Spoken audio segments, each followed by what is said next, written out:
He didn't speak. He didn't ask for help. He was just there, buried in the mud, body swallowed by the earth, eyes wide open to the sky. And the woman who found him realized, sometimes silence can be louder than anything else. But in that moment, it wasn't just a man who rose from the ground.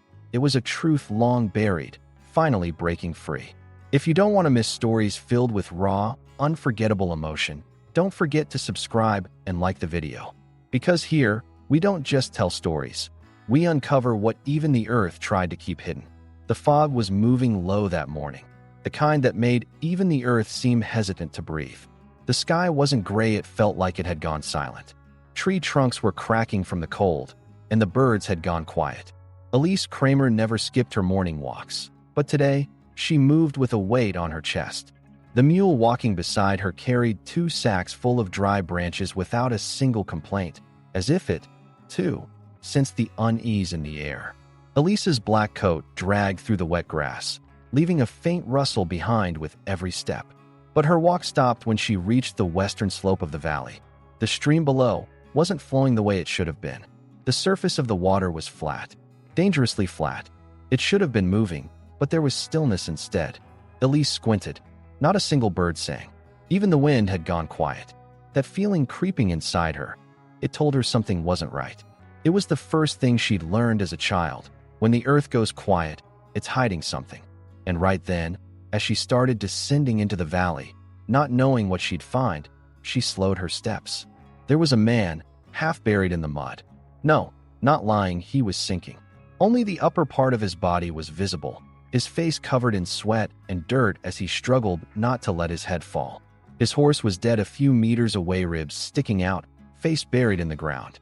Elise didn't back away in fear, but she didn't rush forward either. When she first saw him, she expected a sound, a scream, a cry for help. Nothing came, just those eyes looking straight into hers.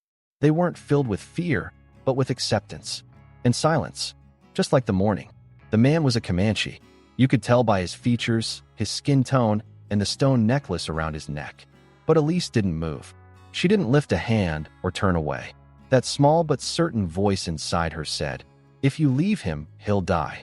And another voice, deeper and quieter, "No one will ever know." But suddenly Elise dropped to her knees, untied the mule's rope, and tugged it forward. She felt her hands trembling, but not from fear, from urgency. She quickly gathered the dry branches around her, picking the thickest ones she could find. Her mind worked like a calculator. Weight, carrying capacity, angles. The ground couldn't collapse. She was just a woman, and he was a grown warrior. But she had to save him. She laid the branches over the mud like a grill, placing the thicker ones in the center. Then she threw the rope to the man. "Tie it tight," she said, her voice stretching through the cold air like a fragile wire. The man nodded, wrapped the rope over his shoulder. Elise dug her knee into the ground, braced herself against the mule for support, and when she said, "I'm pulling," every muscle in her body burned. The mud fought back, like resisting a death. Slowly, inch by inch, the man came free. First his shoulders, then his chest, finally his legs. He was covered in dark, gray mud. At that moment, the sky seemed to exhale. The man collapsed to the ground, tired and soaked. He was shivering. Elise sank to her knees, her hands aching, but her eyes stayed on him. He looked back at her. His face showed nothing but his eyes. They glowed like a silent thank you. Quiet, simple, but deep. Elise pulled out a piece of dry bread from her pocket and handed it to him without a word. He took it, bowed his head, and ate. He didn't speak, didn't ask. Neither of them said their names. But they both knew what had happened. This was a rescue. For him, and for Elise. The next morning, as Elise looked out from her window, she felt something different in her heart. That silence wasn't loneliness anymore, it was an echo. She didn't know what it was echoing, but something had changed. And that change was a sign that someone's steps would be heard again in the valley. The next day, Elise had to go down to the market. She was running low on flour, and the salt was gone. But that wasn't the real reason. When a woman didn't show her face, people started making up stories for her. And that day, Elise wanted to remind them who the story really belonged to. As she walked, the smell of mud was still in her nose. The silent eyes of the man she'd rescued hadn't left her mind. The hem of her dress was still damp, and the rope burns on her palms showed as red lines. But her posture was straight. As the mule walked slowly and she came down the hill at the edge of town, Elise mumbled to herself from somewhere deep inside, "The things no one sees leave the deepest marks." The town was still asleep in the early morning, but tongues were always awake. As Elise passed between the wooden-shuttered shops, 3 kids giggled behind her in whispers. She greeted the young women. Most didn't reply. The men, they just stared, some with scorn, others with curiosity. But mostly one man, Derek Mullins, the town blacksmith, hard-faced, gray-haired, and words sharp as axes. When Elise stepped into the shop, she found him behind the counter. Without even looking up, Derek said, "A stranger was spotted in the valley yesterday morning." Elise quietly placed a pouch on the counter. "Salt and barley flour," she said, and nothing more. This time, Derek looked up. The stranger looked like a Comanche, horse dead, stuck in the mud, then suddenly gone. Strange, isn't it? Elise looked straight into his eyes. Not with fear, not with anger. "I didn't see anyone yesterday morning," she said. Her words were plain, but solid as a wall. Derek narrowed his eyes. "When questions go unanswered," he said, "a town will make up its own answers." Elise turned, pulled her mule, and walked out the door. But Derek's voice followed her. When a woman's alone, sometimes she mistakes the wrong thing for the right one. Elise didn't stop. She didn't look back. But something cracked inside her chest. People always mistook silence for weakness. But her silence wasn't a wall, it was fire. And that fire now burned hotter than ever. That night, Elise returned home early. She locked the door behind her, lit the fire, but the unease inside her refused to burn away. Something or someone was very close. The sky was deep blue, starless. The wind had shifted. The mule in the barn suddenly whinnied. Elise grabbed the lantern and stepped outside. The air was still, but then, there it was, at the corner of the fence, a stone. Round, smooth, marked with a carved symbol, a circle with 4 lines running through it like the paths of rivers. Elise picked it up. It was cold, but a strange warmth spread to her fingertips. In that moment, she understood. The man had returned, or someone had come in his place. That night, Elise couldn't sleep a wink. Her eyes kept drifting to the symbol on the stone in the lantern's flickering light. This wasn't just a sign, it was an answer. And wherever there's an answer, there's always another question waiting. When morning came, Elise stood by her window for a while. The stone from the night before was still on her table. The symbol on it kept echoing in her mind. Outside, the fog had lifted and frost had formed over the grass. The mule in the barn was restless, wasn't eating, pacing back and forth. Nature's silent outcry confirmed the unease Elise felt inside. Something was coming, but she didn't know what. Or maybe she just wasn't ready to say it out loud yet. When she opened the door, she saw something new by the fence. A feather, long, grayish-brown, tied with a carefully braided thin cord. What made it special wasn't just its shape, it was the way the wind didn't move it. It was there, silent, but its presence spoke loud enough. This time, Elise wasn't afraid. She took the stone, picked up the feather, and quietly brought them inside. She didn't ask. She didn't search, but she started waiting. That day, the town was even quieter. It wasn't that people weren't talking, it's that whenever Elise passed by, the talking stopped. In the market, whispers hung in the air, and kids hid behind their mothers' skirts. Elise noticed. They didn't know exactly what they were looking at, but she had become the very thing they feared. Maybe it was her stubborn stance. Maybe her solitude. Or maybe, more than anything, it was the fact that she had saved someone. Because the town had marked a Comanche as the enemy, but Elise had seen him as a man, and that disrupted their order. In the afternoon, Derek came to her again. But this time, he wasn't alone. 2 men were with him, one young, the other with a rough face, eyes full of anger. As Elise sat in front of her house, they walked straight up to her. "I've got something to ask you," Derek said, his voice deep and flat. Elise stayed silent. "What did you find in the valley?" She didn't answer. The other man stepped forward. "Are you hiding someone in your house, woman?" Elise stood up. Behind her was the door, and next to her, the rifle leaning against the wall. But she didn't touch it. "What's happening here doesn't belong to anyone else," she said. "I haven't harmed anyone." Derek took a step forward. "Yet," he said, "but if you bring Comanche trouble onto our land, we won't stay quiet." Just then, a sound came from the bushes. No more like a breath. "Quick!" short, like someone trying to stay hidden. Elise turned, eyes scanning the trees. Derek had noticed it too. He signaled his men, but Elise stepped forward and raised her hands. "I'm here alone," she said. "But there's 3 of you. So, who's really not alone?" There was no challenge in her words, something worse, calm. And that drove Derek mad. That woman was supposed to be scared. She was supposed to stay quiet, bow her head. But Elise was none of those things. "This is your final warning," Derek said. "If you're hiding someone, just know this town knows how to protect itself." Elise nodded. "Then protect yourselves from me," she said. And she turned her back and walked into her house. As the door closed slowly behind her, the silence outside wasn't a threat anymore. It felt like the hush before a war. That night, Elise couldn't sleep. She didn't turn off the lantern. The mule didn't sleep either. In the deepest hour of night, he came back. But this time, he wasn't alone. At the edge of the forest, 3 shadows stood completely still. He was the first to step forward, the warrior Elise had pulled from the mud. He was cleaned up now, hair tied neatly, a leather bag over his shoulder, a short knife at his belt. Behind him, 2 younger men. Their eyes were the same, dark, steady, silent. Elise stepped outside, holding the lantern in her hands. She didn't ask anything, just walked up to the doorway. The man bowed his head. "You're still here," he said. His voice was deep, few words, but they echoed. Elise nodded. "I was waiting." One of the younger ones stepped forward. He lowered the load from his shoulder, a long, thin bundle. When Elise bent down, she saw. It was a gift, wrapped in dried herbs and leather. There were markings on it, not in any language she knew, but in shapes her heart somehow recognized. As Elise's hand trembled, the man gave her another stone. It had the same symbol, a circle with 4 lines. "You're being spoken of now," the man said. "And we're here." Morning came not with fog, but with smoke.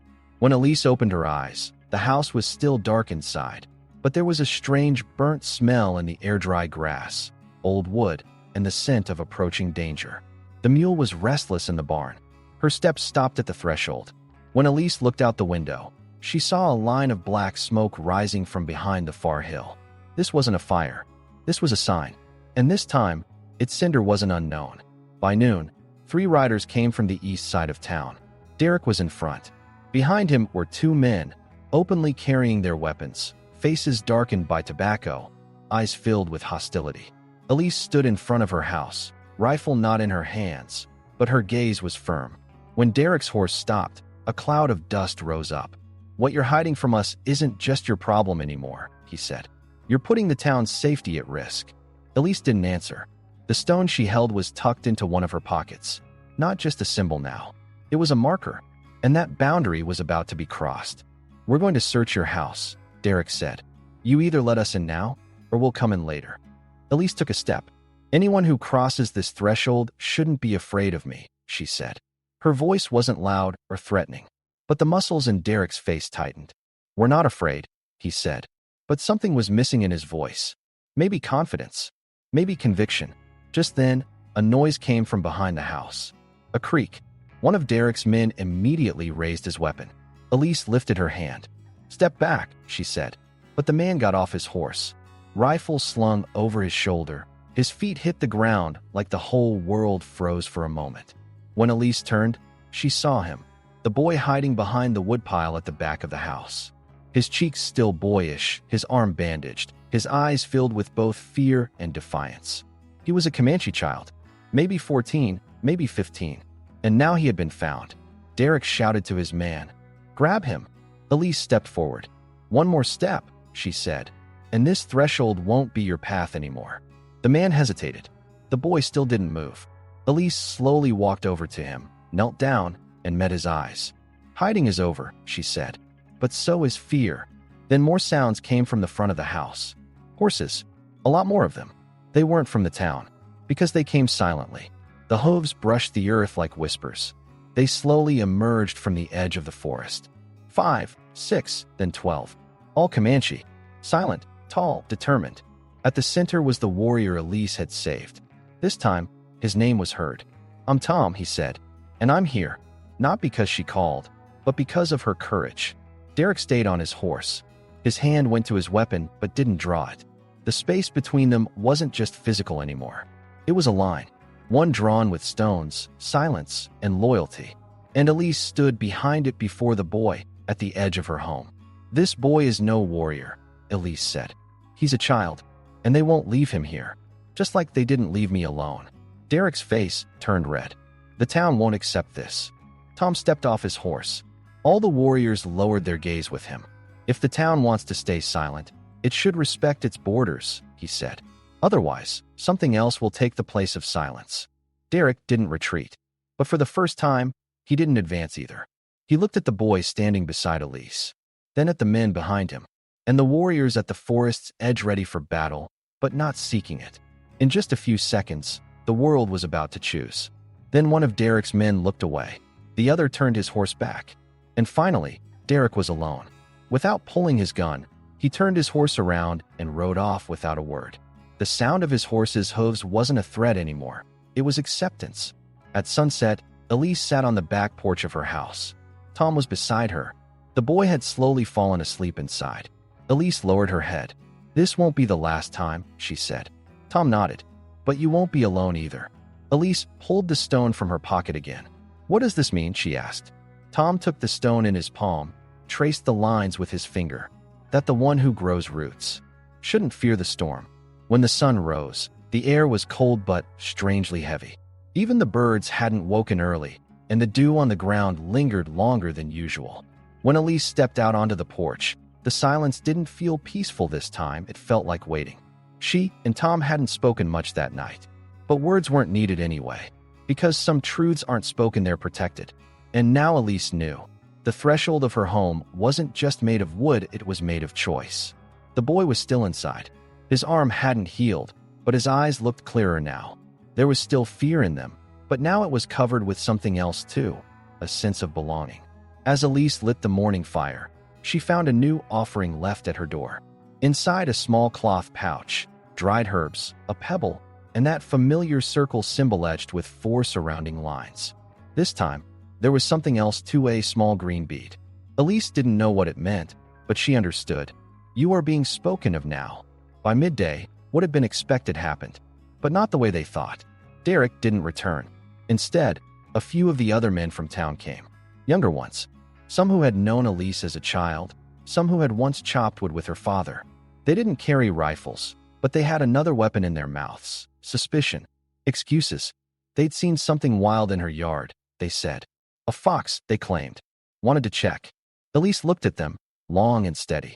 "Foxes come out at night," she said. "But you came in the morning." One of the men lowered his head. Another spoke. "You've changed, Elise. You used to be softer." Elise laughed inside.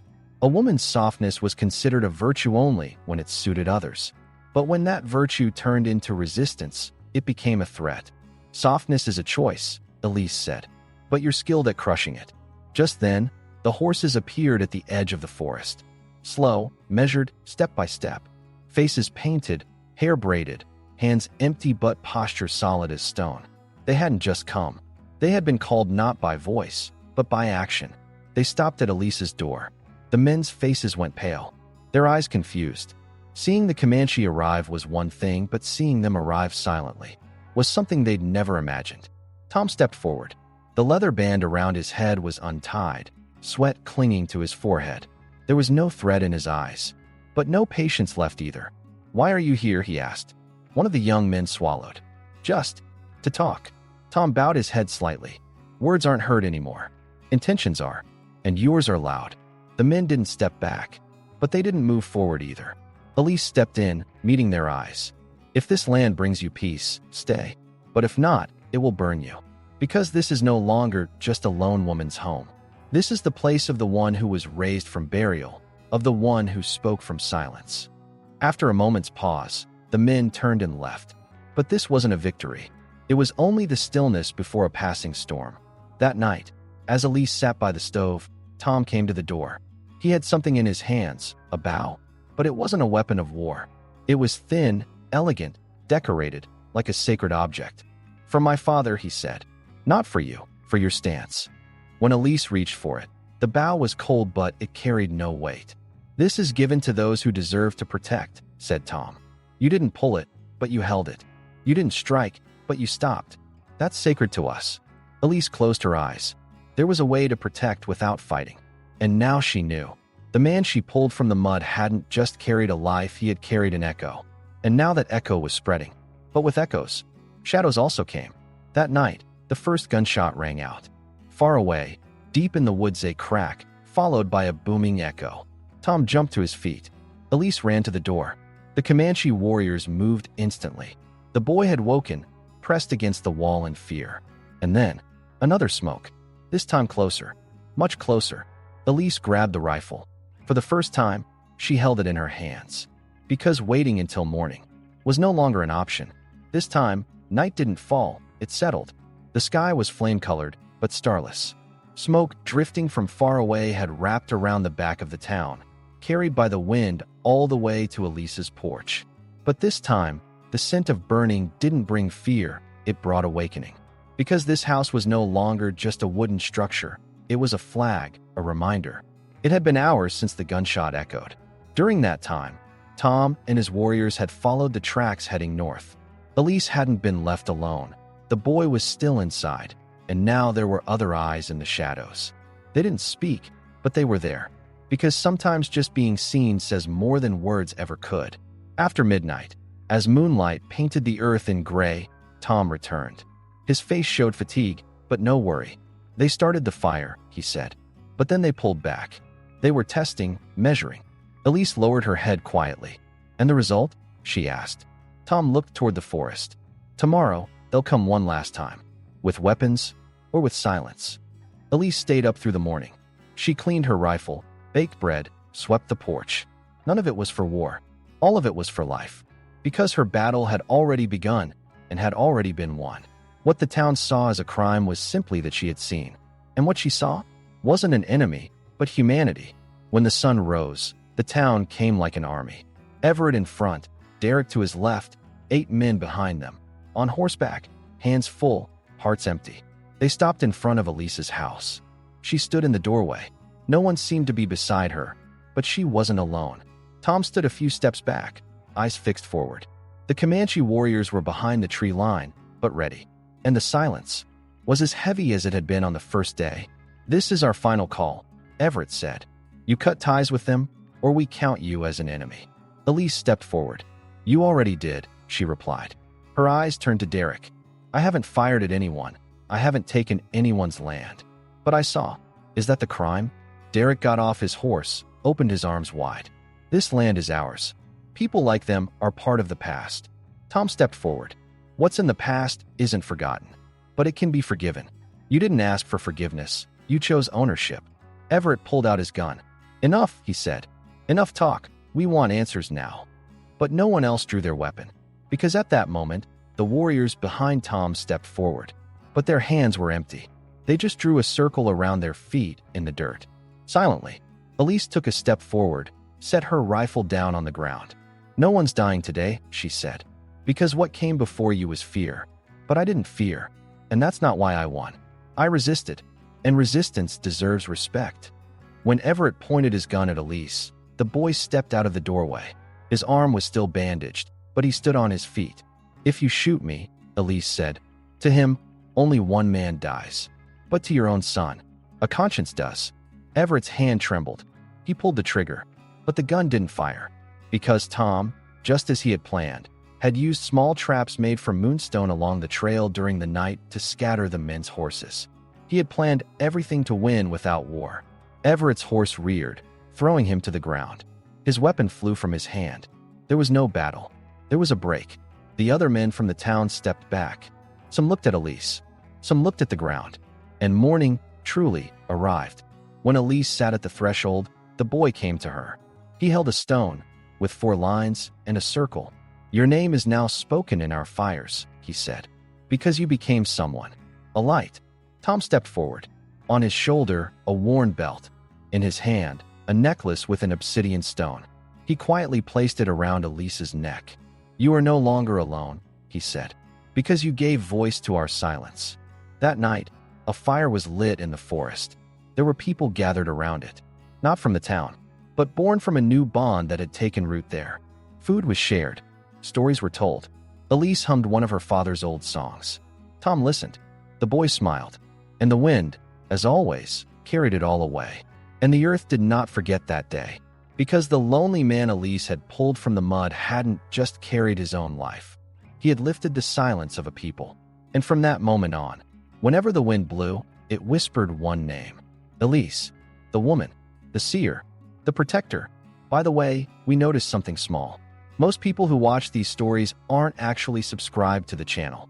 Maybe we get caught up in the moment or just forget to hit the button. But your support truly helps us keep creating stories like this. If this story moved you, don't forget to like the video, share your thoughts in the comments, and subscribe to the channel.